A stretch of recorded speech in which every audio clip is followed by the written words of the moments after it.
আমি রিপাস একাডেমি থেকে রিপা বলছি। আজকে আমাদের আলোচনার বিষয় হচ্ছে 7 জন বিশিষ্টর নাম কিভাবে খুব সহজে মনে রাখা যায়। এই 7 জন বিশিষ্টের নাম মনে রাখার ক্ষেত্রে আমি একটা লাইন যদি মনে রাখি তাহলে খুব সহজেই 7 জন বিশিষ্টের নাম আমি মুখে বলে দিতে পারবো। সেই লাইনটা কি? রক, মহান, রুমে। আরেকটু সহজ করে যদি বলি তাহলে বলবো, রক তুমি কি রুমে থাকো? রক মহান রুমে থাকে। ঠিক আছে? তাহলে এই রক মহান রুমে লাইনটির মাধ্যমে আমি এই চমৎকার কৌশলটির মাধ্যমে আমি 7 জন বিশিষ্টের নাম খুব সহজেই মনে রাখতে পারবো। এখন দেখি কিভাবে এই লাইনটি দ্বারা আমরা বিশিষ্টের নামটি মনে রাখতে পারি। এখন আমি যদি বলি রক, র দিয়ে রৌফ, ক দিয়ে কামাল।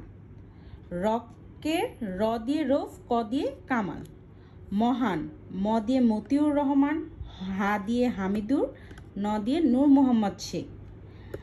আর রুম, রু দিয়ে রুহুল আমিন, ম দিয়ে মহিউদ্দিন জাহাঙ্গীর। তো আমি যদি সাজাই রক, মহান, রূপ, তাহলে খুব সহজেই আমরা 7 জন বিশিষ্টের নাম মনে রাখতে পারবো। বন্ধুরা, এখন তোমরাই বলো তোমাদের কাছে এই চমৎকার কৌশলটি কেমন লেগেছে। যদি ভালো লেগে থাকে তাহলে কমেন্টস বক্সে জানাও, এবং আরও যদি জানতে চাও তাহলে নতুন কৌশল নিয়ে আমি আবার হাজির হব। Thank you.